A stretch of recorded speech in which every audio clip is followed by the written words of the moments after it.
তাহের ভাই মারা গেছেন, আমি আসবো না?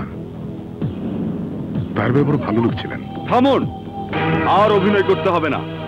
তাহের ভাইয়ের হত্যাকারীদের কারা প্রোটেকশন দিচ্ছে তা আমরা জানি। কি বলছেন? বলতে চাই, সারা ঢাকা শহর জানে তরফদার পুলিশ কমিশনারকে প্রকাশ্য দিবালোকে খুন করেছে। আর আর আপনি জানেন না। তাহের ভাইয়ের লাশের সামনে এসব কথা বলা কি ঠিক হচ্ছে? হ্যাঁ, সত্য কথা বলার সময় নেই। আমরা সবাই জানি কুখ্যাত খুনি তরফদার আপনার ছত্রছায়ায় একটার পর একটা খুন করে যাচ্ছে। অথচ অথচ অথচ আপনার কারণে পুলিশ তাকে গ্রেফতার করতে পারছে না। আমার নামে মিথ্যে অপবাদ দিচ্ছেন? আমি মিথ্যা অপবাদ দিচ্ছি না, যা সত্য তাই বলছি। খুনিকে প্রশ্রয় দেওয়া মানে আপনি একজন খুনি। মুখ সামলে কথা বলবেন। কেন? এত জনগণের সামনে আপনি ভালো মানুষ সাজার চেষ্টা করছেন? আপনার মুখোশ আমি খুলে দেব। জনগণের সাথে ধোঁকা দেওয়া চলবে না, চলবে না, চলবে না। আর একটা কথা বললে আপনাকে আমি কি করবেন? মারবেন? মারুন, আমাকে মেরে প্রমাণ করুন আপনি জনগণের শত্রু। আলম,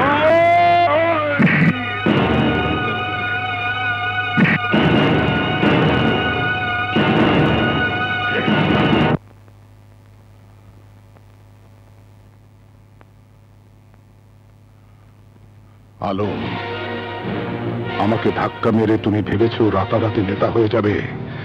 যাবে না। তুমি জানো না তুমি কি করেছো, এবার তুমি জানবে।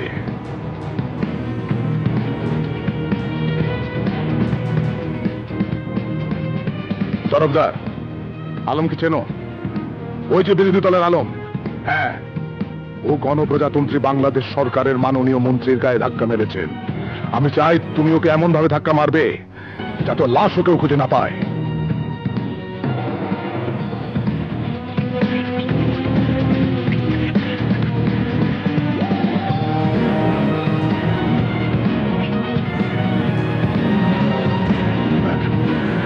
আলম, খোদা হাফেজ। আসসালামু আলাইকুম। ওয়ালাইকুম আসসালাম। আপনাকে তো ঠিক চিনবেন না? নাম শুনলে অবশ্যই চিনবেন। অদবের নাম তরফদার। ও, তরফদার। হ্যাঁ হ্যাঁ, নাম শুনেছি।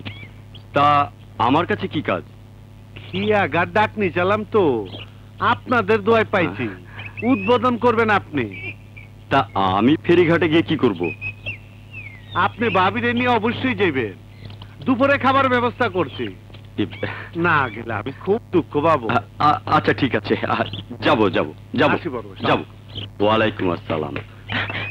আশ্চর্য মানুষ তো।